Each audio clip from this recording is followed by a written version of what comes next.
Would you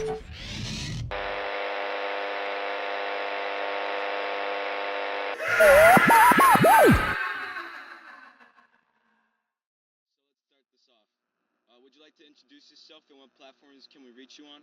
Hi, I go by Slain. I am a multimedia artist, musician, vocalist, whatever else. You guys can find me on all social medias at Slainsucks. Know what to do. Hit me up all on the socials. I bet. Alright, now what got you into these professions and how long have you been doing them for? I've been drawing for most of my life. Always been around music. I come from a rather musical family. Like my grandpa and my dad play guitar and shit. My grandma plays piano for all I know. My great grandma used to play balalaika, I think. I was exposed to so many different vests of art and music. I feel like that kind of shaped more or less my taste and my overall vision for the shit I do. Okay. It sounds like you have a lot of like inspiration coming from your family. Would you like to take that to the professional level? Definitely, yeah. Alright, nice. Now that's really sick. Okay, so your family gave you your inspiration too, right? Yeah, sure. My grandpa has always been into rock and metal music, like gateway metal shit, the light stuff. A little bit of Black Sabbath, a little bit of the Beatles, a little bit of Pink Floyd, a little bit of that kind of stuff. And that's where I got most of my earlier inspirations for shit. My grandpa would always have these types of records playing at our house, so I learned to love that style of music like very early on, I would say. He always had instruments around the house and he would always like teach me shit, but like I never really figured it out until I got much older. Now I managed to like master the guitar. You know, I could play some riffs, some solos. I got some techniques under there. And I picked up drumming later on in high school because of like having that role model in your life of just, you know, constantly having music in the house, constantly like seeing them play instruments got me inspired to also pick up instruments and to also try to find my place in that kind of realm. Yeah. Now, would you like to start a band at any point, or are you more like a solo guy? I've been in bands before. It never worked out because I just fucking hate working with people. I figured that out like very early on. I guess creative differences really strike me differently. I don't mind working as one entity and like working with several people. Just the mental juggling you have to do with what you can add and how much you have to like restrain yourself never felt appealing to me. I've done backing vocals in bands before. I've tried playing drums. I'm just rusty as shit. And I've played bass before in bands. I have the experience needed to be in a band, but I just strive to be more of a solo artist and help other people in the niche if needed. Okay. For people that are trying to like get into bands and stuff like that or start their own, is there any advice that you would give them?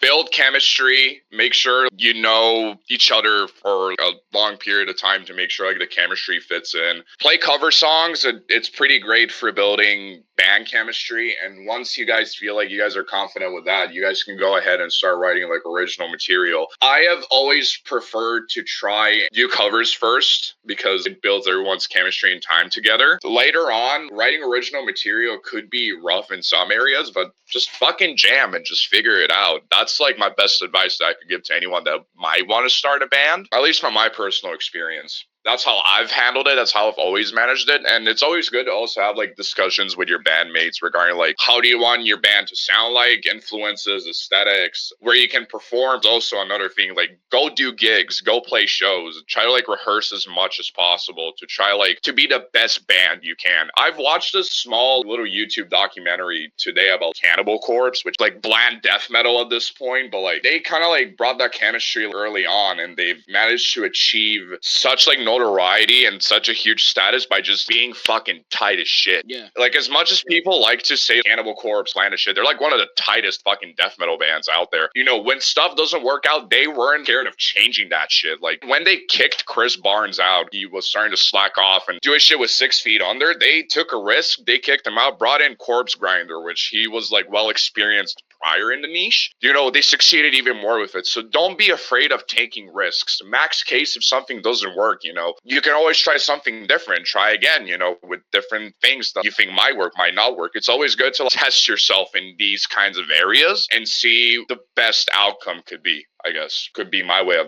measuring it or explaining it. Yeah, and I feel like that's pretty good advice too. When it comes to like creative endeavors like that, the least that it could do is, fail ultimately. But what if it does, blast off and you guys are like a staple of the scene?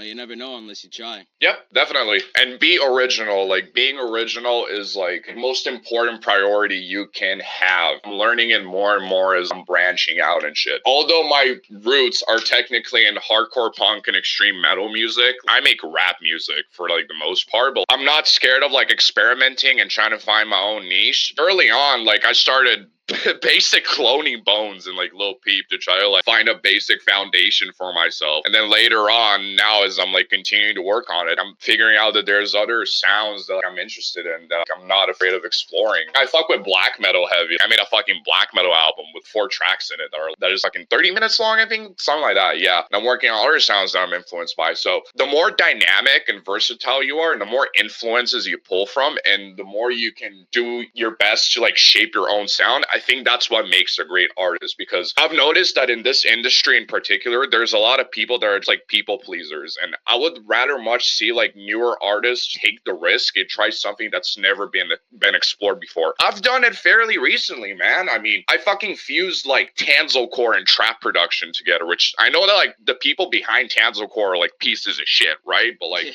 that shit was like never fused before. Like, Tanzelcore is a fucking mixture of dungeon synth, black metal, techno, and I just fused it with trap production and brought it to a table saying, hey, this might be a new sound that like people can fuck with and explore, you know? It could be interesting. Yeah, no, it's definitely a new sound, because for like someone that doesn't like listen to any of that, like if you would describe the sound to them, they would have no idea what you're talking about whatsoever. So it would definitely be a new sound to them. But then again, that's any new music that they wouldn't listen to in general. Like if they never listened to, I don't know, blues, you try describing how that sounded, and they would have not a clue at all, unless like you're really good at describing it to them. Oh yeah, definitely. What programs do you use to make your music? I use Ableton. I used to use FL Studio a long time ago, but I switched because I just found some of the components and some key features that weren't just really appealing to me. I felt like the user interface and workflow just fucked it up for me, so I switched to producing in Ableton, and I use Ableton full time now. Okay, so yeah, it's like overall just better altered for you. Pretty much, yeah. I've had several conversations with people about DAWs in general, and I've been taught to use Ableton by a guy I used to know that kind of like also helped me learn how to mix and master my shit properly. But Ableton has a faster workflow.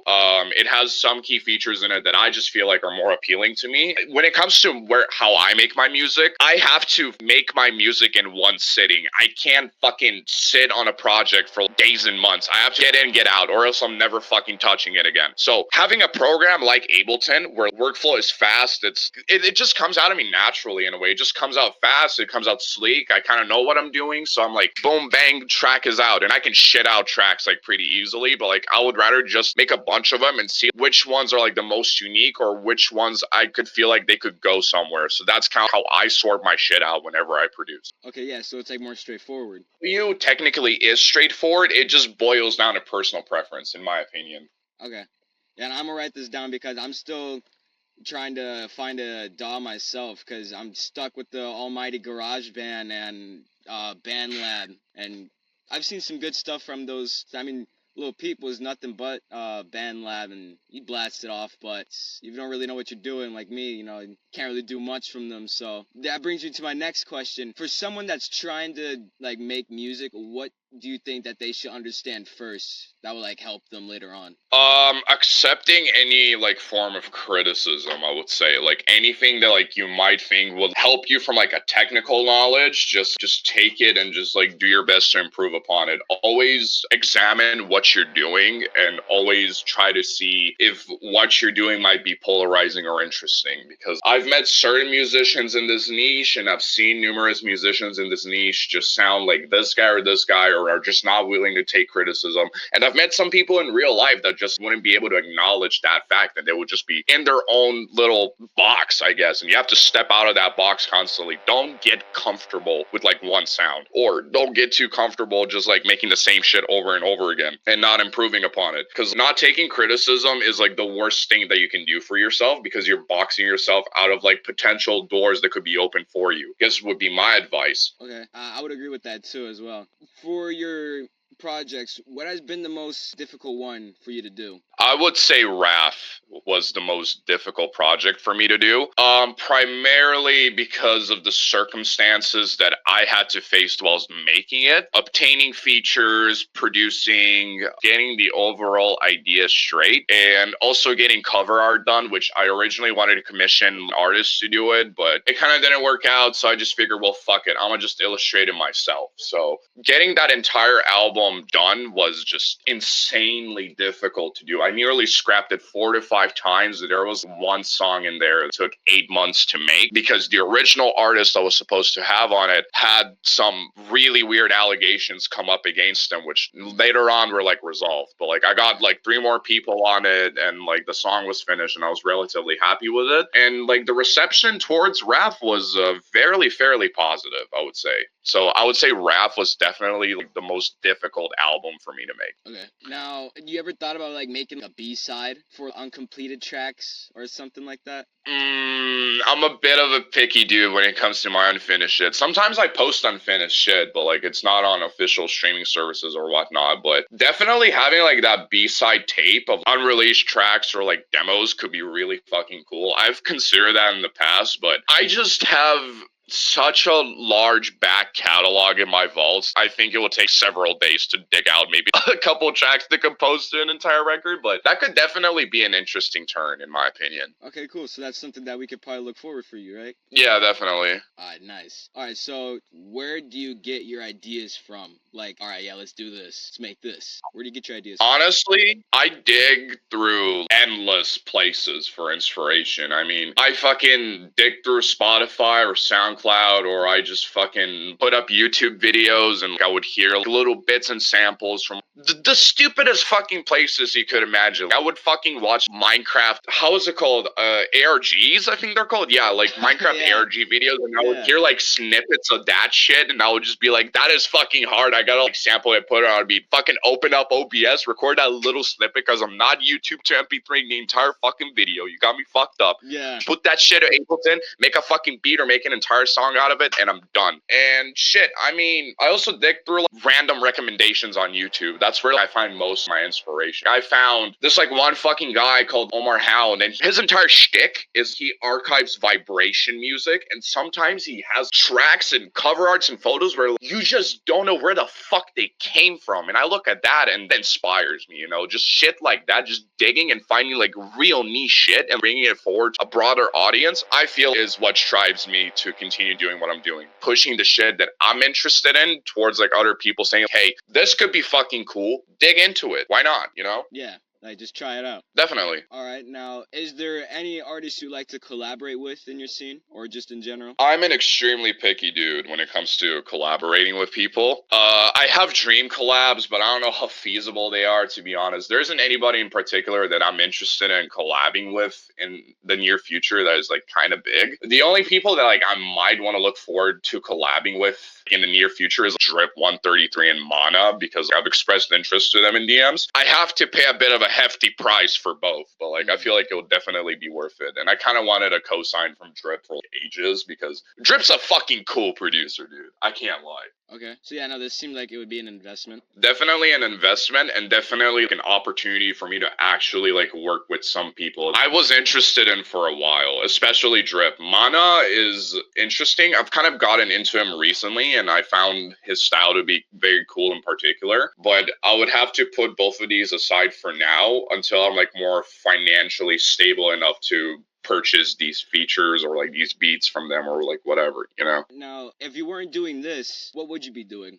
That's a very good question. That's a very good fucking question. Shit, man. I mean, if I wasn't making music, I would probably just like continue in my avenue as a graphic designer, because way prior to music, I was a graphic designer designing shit for people in like the Geometry Dash community back in the day. That's kind of like where I started, just designing random icons for people. Then I moved to like Call of Duty designing, where like I joined a bunch of clans. I designed profile pictures, Twitter headers, logos, and that shit. So nice. If I wasn't doing music, I would probably like continue focusing on my graphics work, because I just feel like in terms of graphic design, that's also something I'm extremely dominant in. Okay. That seems pretty fun too. Oh yeah, definitely. What would you like people to know you for? Like, what would be your magnum opus? What would be my magnum opus? Yeah.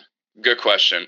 I have like so many different releases. I don't consider any of them to be magnum opuses per se. I would say my current magnum opus, in like huge quotations, is like Wrath, because I feel like that's like where I put my most effort in, and that's where I feel I'm like the most consistent with every single song in it. Another notable mention is maybe Sat Summer. I feel like that project is also tight front and back, has my own production on it, features production from like The Virus and Antidote and Grief and my homie Kane. And since you mentioned BandLab earlier, my homie Kane is on BandLab, save for my homie Raven. Both of them use BandLab to record their vocals, and they're pretty tight. So shout out to them too. Yeah, see, and I just want to quick add that too. I hear like a lot of people getting flack for using BandLab, but there you go. A lot of people can make good sounding stuff. You just gotta know what you're doing. Yeah, and I mean, BandLab is like the easiest form of way to just make music. You just connect the fucking microphone to like your phone or onto your computer, and it just has a bunch of vocal presets. So, like, I mean, in the end of the day, it just boils down to your actual skill in terms of like if you rap or if you produce. I haven't heard like anybody produce per se in BandLab. I've kind of noticed it's more used for like vocal performances, but Yeah. it will be definitely cool to see like people just bang out like crazy beats. Yeah. All right. Now, since we're getting towards the end, about to end, is there anyone that you would like to shout out, and is there any messages you have for the world? Is there any messages out to the world, and who can I shout out? Shout out to my IRO homies. Shout out to my mom for helping me and being supportive of the shit I do and like the music I make. Without my fucking mom, man, I don't know what the fuck I would be doing. Shout out to my homies over at Soul Dev, which is a new collective I'm founding like very, very soon. Shout out to Ready XU, like close homie of mine, great producer. I'm gonna help him land some production placements later on. And shit, man, my advice for the fucking world is just be yourselves unapologetically. That's like my best way of putting it. Just be yourselves. Don't let anybody tell you shit. Just explore the weird niche places. Try to like fuse shit together. Always try to innovate. Don't be a fucking people pleaser, because there's already too many fucking people pleasers on this planet. Alright, man. You want to plug yourself one more time before we end this off? At Slainsucks on all socials.